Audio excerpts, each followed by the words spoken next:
Hello friends, स्वागत है आपका आपके अपने लीगल चैनल सोच पर प्रहार में। मैं हूं एडवोकेट सनी शर्मा। और दोस्तों, आज आपको मैं 125 सीआरपीसी के केस के बारे में बताने वाला हूं।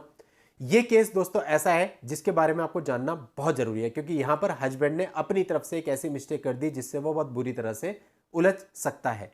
और आप लोगों के जो केस चलते हैं, आपको ये चीज जाननी बहुत ही जरूरी होती है ताकि आप पहले से ही सावधानी बरत सकें और आप अपने हैंड पे इस प्रकार की गलती ना करें। तो ये मस्ट वॉच वीडियो रहेगा सभी के लिए जिनका 125 सीआरपीसी का केस या और कोई मेंटेनेंस का केस चल रहा है। तो दोस्तों, आखिरी तक वीडियो में बने रहिएगा। और यदि आपने अभी तक भी चैनल को सब्सक्राइब नहीं किया है तो चैनल को सब्सक्राइब करके नोटिफिकेशन बेल पर जरूर क्लिक कर दें, ताकि इस चैनल पर आने वाली ऐसी सभी वीडियोज की जानकारियां निरंतर और सबसे पहले आपको मिलती रहे। दोस्तों, ये अपने शहर का मामला है। इस प्रकार का मामला है कि लड़की ने 125 सीआरपीसी का केस अपनी तरफ से दर्ज किया था।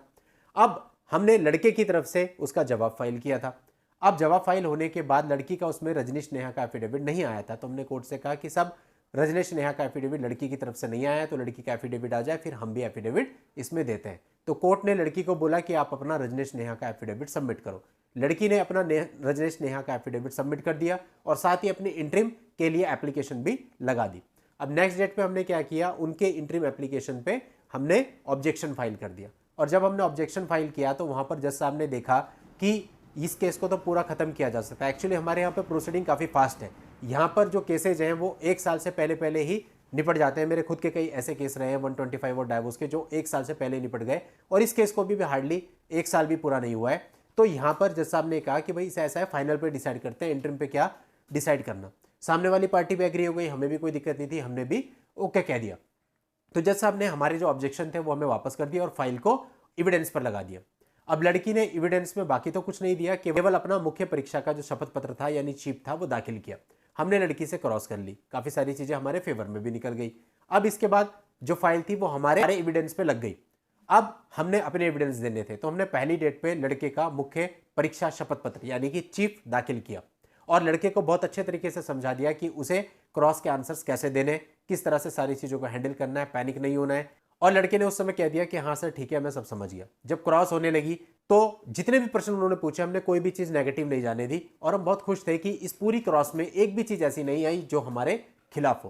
लेकिन जब हम वहां से निकले और बाद में इस बात पर डिस्कशन होने लगा और लड़के को बताया गया कि भाई आपकी क्रॉस बहुत अच्छी हुई है, कहीं पे भी कोई भी चीज नेगेटिव नहीं आई, तो काफी सोचने के बाद लड़के ने कहा कि सर पर मेरे से एक गलती हो गई। क्या गलती हो गई कि उन काउंसिल ने मुझसे ये पूछा था कि क्या आपके पास कोई प्रॉपर्टी है, और मैंने कहा कि मेरे पास प्रॉपर्टी नहीं है। तो हमने कहा तो बोला नहीं सर, लेकिन मेरे नाम पे तो प्रॉपर्टी है। और उस प्रॉपर्टी के पेपर जब लड़की अपने मायके गई थी तो वो अपने साथ ले गई थी। अब ये बहुत बड़ा पंगा फंस गया। क्यों? क्योंकि देखिए, अब लड़के का रजनीश नेहा का एफिडेविट सबमिट होना है। अब जब एफिडेविट सबमिट होगा तो हमारे सामने एक प्रैक्टिकल समस्या आ गई कि उस एफिडेविट में हम क्या लिखें।